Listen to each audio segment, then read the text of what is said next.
ஊடகத்துறை, பத்திரிகை உலக நண்பர்களே, சகோதரர்களே, உங்கள் அனைவருக்கும் வணக்கம். இன்னு சரித்திரதிண்ட ஏடுகளில் தங்க லிபிகளில் രേഖപ്പെടുത്തേണ്ട ദിവസമാണ്. പ്രവേശനം നിഷേധിക്കപ്പെട്ട വൈക്കത്ത് തന്റെ പെരിയാറിന് നമ്മൾ ഒരു സ്മാരകം നിമിച്ചിട്ടുണ്ട്. ഒരിക്കൽ തന്റെ പെരിയാറിനെ അറസ്റ്റ് ചെയ്ത് ജയിലിൽ അടച്ച വൈക്കത്ത് തന്നെയാണ് തമിഴ്നാട് കേരള സർക്കാരുകളുടെ പേരിൽ നമ്മൾ ഈ പരിപാടി ആഘോഷിച്ചിട്ടുള്ളത്. தந்தை பெரியாருக்கு எதிராக யாகமெடுத்த ஊர்ல இன்னைக்கு புகழ்மாலை சூட்டி இருக்கக்கூடிய நிகழ்ச்சி நடந்து கொண்டிருக்கிறது. இதுதான் பெரியாரின் வெற்றி, பெரியார் இயக்கத்தின் வெற்றி, திராவிட இயக்கத்தின் வெற்றி. அந்த வகையில் சமூக நீதியின் வரலாற்றையும் இந்த நாள் பொன்னெழுத்துக்களால் பொறிக்கப்படும். பெரியார் தொடங்கிய திராவிடர் கழகத்தினுடைய தலைவர் ஐயா ஆசிரியர் அவர்களுடைய முன்னிலையில் பேரறிஞர் அண்ணா அவர்களால் தொடங்கப்பட்ட திராவிட முன்னேற்ற கழக தலைவரான நான் தமிழ்நாட்டினுடைய முதலமைச்சர் என்ற பொறுப்போடு இந்த நினைவகத்தை திறந்து வைக்கிறது எனக்கு கிடைச்சிருக்கக்கூடிய மிகப்பெரிய வரலாற்று பெருமையாக அமைந்திருக்கிறது. இந்த நேரத்தில் என் நெஞ்சின் அடி ஆழத்தில் ஒரு சின்ன வருத்தம் ஏற்பட்டிருக்கு. அது என்னன்னா, இந்த காட்சியை காண நம்முடைய முத்தமிழறிஞர் தலைவர் கலைஞர் அவர்கள் நம்மிடையே இல்லையே என்ற எண்ணம் தான் அந்த வருத்தத்துக்கு காரணம். கடந்த ஆண்டு மார்ச் மாதம் 6ஆம் நாள்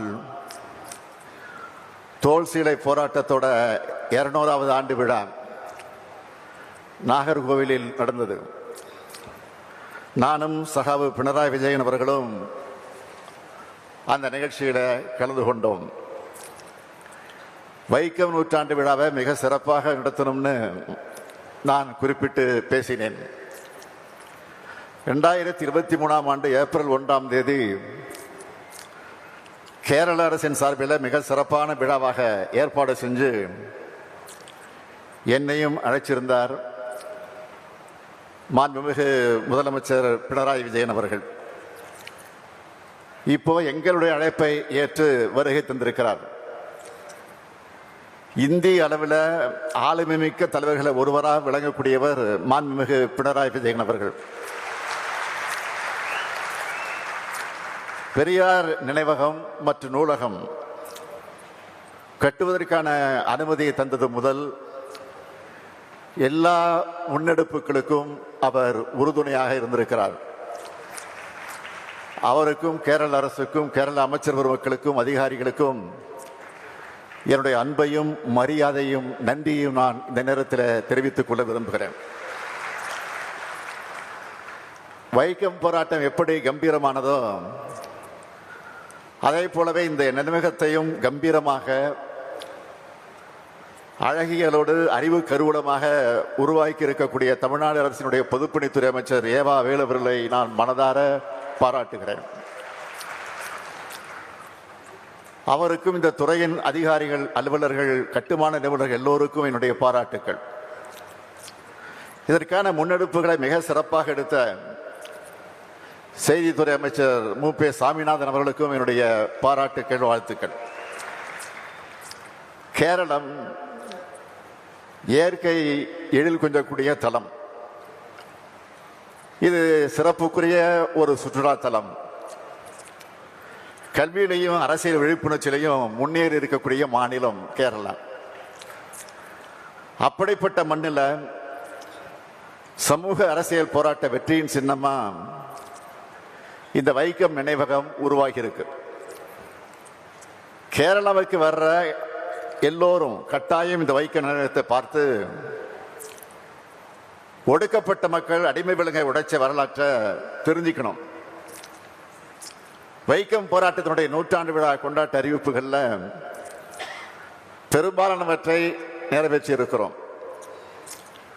அதோட ஒரு பகுதியா கர்நாடக மாநிலத்தில் மொழி உணர்வுக்காகவும் ஒடுக்கப்பட்ட மக்கள் உரிமைகளுக்காகவும் போராடி எழுத்துலகில் சாதனை படைத்த திரு தேவனூர் மகாதேவ் அவர்களுக்கு முதலாவது வைக்கம் விருது வழங்கப்பட்டிருக்கு. அது மட்டுமல்ல, வைக்கம் போராட்ட நினைவஞ்சலையும் மிக விரைவில் வெளியிட இருக்கிறோம். பேரறிஞர் அண்ணா அவர்கள் தந்தை பெரியாரை பற்றி, அவருடைய சிறப்பை பற்றி சொல்லும்போது குறிப்பிட்டதை நான் இங்கே நினைவுபடுத்த விரும்புகிறேன். ஒருவர் புறப்பட்டு ஓயாம உழைச்சு உள்ளத்தை திறந்து பேசி எதுக்கு வஞ்சாத பணியாற்றி ஒரு பெரிய சமூகத்தை விழிப்பும் எழுச்சியும் கொள்ள செய்யறதுல வெற்றி பெற்ற வரலாறு இங்க இல்லாம வேற எங்கும் இருந்ததில்லை என்று சொன்னார். பேரறிஞர் அண்ணா சொன்னதை போல இது நம்முடைய வெற்றியின் சின்னம். இனி அடைய இருக்கக்கூடிய வெற்றிகளுக்கு வழிகாட்டுகிற சின்னம். 1924ஆம் ஆண்டு மார்ச் 30ஆம் நாள் தொடங்கின இந்த வைக்கம் போராட்டம் மகாதேவர் கோயில் தெருவில் எல்லா சமூகத்தோரும் நடந்து போக வழிவகுத்த போராட்டம். மனிதர்களை தீண்டாதவர்களாக நடத்தின சமூக கொடுமை எதிர்த்து நடந்த அந்த போராட்டத்தில் வரிசையா கேரள தலைவர்கள் எல்லோரும் கைதானாங்க. இங்கிருந்து தமிழ்நாடு காங்கிரஸ் கட்சி தலைவராக இருந்த தந்தை பெரியார் அவருக்கு அழைப்பு விடுத்தாங்க. அந்த கடிதம் கிடைச்சதும் தந்தை பெரியார் அவர்கள் ஏப்ரல் 13ஆம் நாள் இங்க வந்தார். ஏதோ ஒரு நாள் வந்துட்டு அந்த அடையாள போராட்டமாக நடத்திட்டு பெரியார் திரும்பி போயிடல. கிட்டத்தட்ட 5 மாத காலம் இங்கேயே தங்கி போராட்டத்தை நடத்தினார். 2 முறை அவரை கைது செஞ்சு சிறையில் அடைச்சாங்க. 74 நாள் சிறைவாசம் அனுபவிச்சிருக்கிறார். அந்த சிறைவாசத்தில் அரசியல் கைதிகளுக்கான மரியாதை தரப்படாம கொடுமைப்படுத்தப்பட்டிருக்கிறார். இது கேரள தலைவர்கள் ஒருத்தராக இருக்கக்கூடிய KP கேசவமேனன் அவர்கள் பந்தனத்தில் நின்று என்ற புத்தகத்தில் அதை பதிவு செஞ்சிருக்கிறார். மகாத்மா காந்தியடிகள் ஐயா பெரியாரை பற்றி எழுதியிருக்கிறார். திருவாங்கூர் கவர்மெண்டார் குரூர் நீலகண்டன் நம்பூதிரிய சிறையினின்று விடுவித்து விட்டார்கள் என்பதையும், EV ராமசாமி நாயக்கருக்கு விரோதமாக பிறப்பித்த தடை உத்தரவை வாபஸ் வாங்கி கொண்டு விட்டார்கள் என்பதையும் கேட்க வாசகர்கள் மகிழ்ச்சி அடைவார்கள் என்று யங் இந்தியா பத்திரிகையில காந்தியடிகள் எழுதியிருக்கிறார். இப்படி இறுதி வரைக்கும் போராடினவர் தந்தை பெரியார். போராட்டத்தை முடிவுக்கு கொண்டு வருவதற்கான பேச்சுவார்த்தை நடந்தப்போ காந்தியடிகள் கூட இருக்கிறார். பெரியார் கூட ஆலோசனைகளை செஞ்சுட்டு தான் திருவிதாங்கூர் ராணிய காந்தியடிகள் சந்திக்கிறார். கோயிலோட 3 பக்கம் முதல்ல திறந்து விடப்படுது. இது தொடர்பான வெற்றி விழா பொதுக்கூட்டத்திற்கு பெரியார் தலைமை தாங்குகிறார். வைக்கம் போராட்டம் வெற்றி விழா 29/11/1925 நடந்தப்போ அதுல கலந்துக்க பெரியாரும் நாகம்மையாருக்கும் அழைப்பு வந்துருச்சு. தலைமை தாங்க சொன்னாங்க. தலைமை வைக்க மறுத்து அதற்கு பிறகு தந்தை பெரியார் அவர்கள் வாழ்த்தி பேசினார். உரிமையை மறுத்த அரசாங்கமே இப்ப நம்மளை கையை பிடிச்சு அழைச்சிக்கிட்டு போகுது. இதுதான் சத்தியாகிரகத்திற்கு ஏற்பட்ட மகிமை என்று தந்தை பெரியார் பேசினார். பலாத்கார போராட்டம் நடத்தியிருந்தா கூட இந்த வெற்றி இவ்வளவு சீக்கிரம் பெற்றிருக்க மாட்டோம்னு பேசினார் தந்தை பெரியார். இந்த வீரம் மிகுந்த போர்ல மறக்க முடியாத 2 பெண்கள், பெரியாருடைய மனைவி அம்மையார் நாகம்மாளும் அவருடைய தங்கை அம்மையார் கண்ணம்மாளும். வைக்கம் போராட்டத்தில் வெற்றி கண்ட தந்தை பெரியாரை எல்லோரும் பாராட்டினாங்க. தமிழ்த்தன்றல் திருவிக அவர்கள் வைக்கம் வீரர்னு பெரியாரை போற்றினார். மூதறிஞர் ராஜாஜி அவர்கள் தீரரை போற்றுகிற தமிழ்நாடுன்னு எழுதினார். இதையெல்லாம் விட புரட்சியாளர் அம்பேத்கர் எழுதினது மிக முக்கியமானது. இந்த சமூக அமைப்புக்கு எதிராக தீண்டத்தகாத மக்கள் பொதுச்சாலையை பயன்படுத்துகிற உரிமையை பெற 1924 திருவிதாங்கூர் மாநிலத்தில் எடுத்த முயற்சி மிக முக்கியமானதுன்னு புரட்சியாளர் அம்பேத்கர் குறிப்பிட்டார். இதுக்கு பிறகுதான் மகத் போராட்டத்தை தொடங்கினார் புரட்சியாளர் அம்பேத்கர் அவர்கள். திரு ராமசாமி நாயக்கர் சிறந்த சுதந்திர போராட்ட வீரர். நம்ம சிந்தனையிலும் செயலிலும் காந்தியத்தை கொண்டிருந்தாலும் சமூக மாற்றமே இந்தியாவுக்கு முதன்மையானது உறுதியா நம்புறவர்னு 1928 பாராட்டியவர் புரட்சியாளர் அம்பேத்கர் அவர்கள். வைக்கம் போராட்டம் என்பது கேரளத்துக்கான போராட்டம் மட்டுமல்ல, இந்தியாவில் தொடங்கின பல்வேறு சமூக நீதி போராட்டங்களுக்கான தொடக்க புள்ளி. அமராவதி கோயில் நுழைவு, பார்வதி கோயில் நுழைவு, நாசிக்கில் இருக்கக்கூடிய காலாராம் கோயில் நுழைவு போன்றவற்றுக்கு புரட்சியாளர் அம்பேத்கர் முயற்சிகள் காரணம்னா, தமிழ்நாட்டில் சுசீந்திரம் கோயில், மதுரை மீனாட்சி அம்மன் கோயில், திருவண்ணாமலை அருணாச்சலேஸ்வரர் கோயில், திருச்சி மலைக்கோட்டை கோயில், மயிலாடுதுறை கோயில், சென்னை திருவல்லிக்கேணி பார்த்தசாரதி கோயில், ஈரோடு ஈஸ்வரன் கோயில் நுழைவுக்கு தந்தை பெரியாரும் சுயமரியாதை இயக்கம் தான் காரணம்.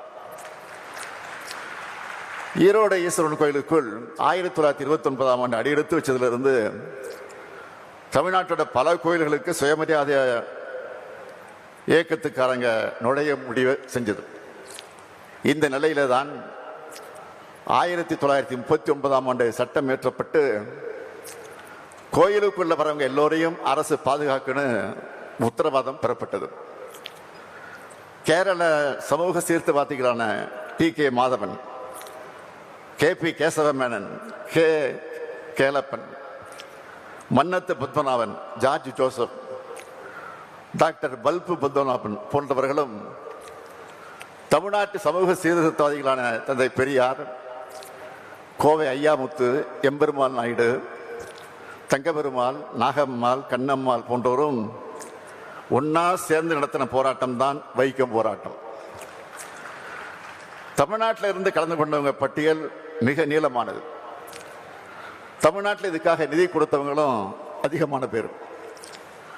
சமூக சீர்திருத்த போராட்டங்கள்ல இது போன்ற ஒருங்கிணைப்புகள் இருந்தால் தான் வெற்றி பெற முடியும் என்பதற்கு மாபெரும் எடுத்துக்காட்டு வைக்கம் போராட்டம். 100 ஆண்டுகளுக்கு முன்னால இருந்ததை விட இப்போ சமூக ரீதியாகவும் அரசியல் வழியிலும் பொருளாதார சூழ்நிலையிலும் முன்னேறி இருக்கிறோம். ஆனா இதை போதாது, இன்னும் நாம் முன்னேறி போக வேண்டிய தூரம் நிறைய இருக்கு. உயர்ந்த சாதி, தாழ்ந்த சாதி, ஏழை பணக்காரன், ஆண் பெண் ஆகிய பாகுபாடுகளுக்கு எதிரான நம்ம போராட்டத்தை நாம் தொடரணும். முன்னாடி இருந்ததை விட வேகமா செயல்படணும். நவீன வளர்ச்சியால இந்த பாகுபாடுகளை முழுமையாக நீக்க முடியல. அதுக்கு மனசளவு மக்கள் மாற வேண்டியது அவசியம். எல்லாத்தையும் சட்டம் போட்டு மட்டுமே தடுக்க முடியாது. சட்டம் தேவைதான், அதை விட மனமாற்றமும் நிச்சயம் முக்கியம். யாரையும் தாழ்த்தி பார்க்காத சமத்துவ எண்ண மக்களோட மனசுல வளரணும். பகுத்தறிவு சிந்தனைகள் வளரணும்.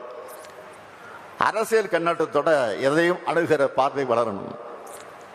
தந்தை பெரியார், புரட்சியாளர் அம்பேத்கர், ஸ்ரீ நாராயணகுரு, மகாத்மா ஜோதிபா புலே, சாவித்திரிபாய் புலே, ஐயன் காளி, காரல் மார்க்ஸ் എന്നിവരുടെ ആശയങ്ങളും சிந்துகளும் ஒரே வியக்திலும் எதிர்ச்சரியாலும்.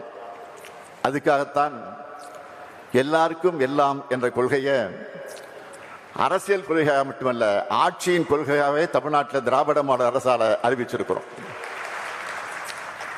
தொட்டால் தீட்டு, பார்த்தால் தீட்டு, தெருவில் நடந்தால் தீட்டு என்ற காலத்தில் இருந்து கருவறைக்குள் அனைத்து சாதியினரும் அர்ச்சகராக நிலையை நோக்கி இன்று அடைந்திருக்கிறோம்.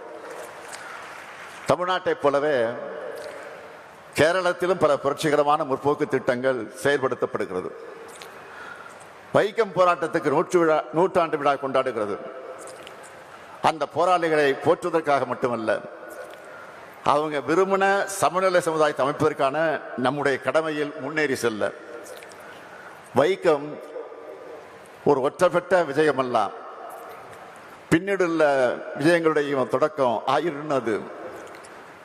எல்லா மேഖലയിலும் தொடர்ச்சியாக விஜயங்கள் நெடுதி நின்று நமக்கு உரைச்சு நிலைக்காம். எந்த தடசங்கள் இருந்தாலும் நம்ம அவையை தகர்க்கும். நம்முடைய ஆதர்சங்கள் உயர்த்தி பிடிக்குவதில் நம்ம விஜய குகை. எந்த விலை கொடுத்தாலும் ஒரு சமத்துவ சமூகம் ஸ்தாபிக்க குகையும் செய்யும். வாழ்க பெரியாரின் புகழ், வாழ்க பெரியாரின் புகழ். நன்றி, வணக்கம்.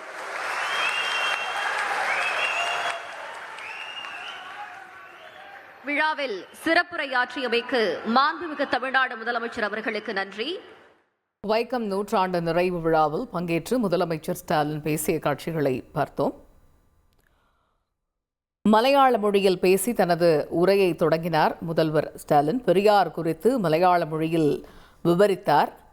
சமூக நீதி வரலாற்றில் இந்த நாள் பொன் எழுத்துக்களால் பொறிக்கப்படும் என்றும் குறிப்பிட்டிருந்தார். அது மட்டுமின்றி பல்வேறு விஷயங்களை இந்த விழா நிகழ்வில் அவர் கலந்து கொண்டு உரையாற்றியதை நாம் நேரலையில் பார்த்தோம். செய்திகளை உடனுக்குடன் தெரிந்து கொள்ள உடனே சப்ஸ்கிரைப் பண்ணுங்க.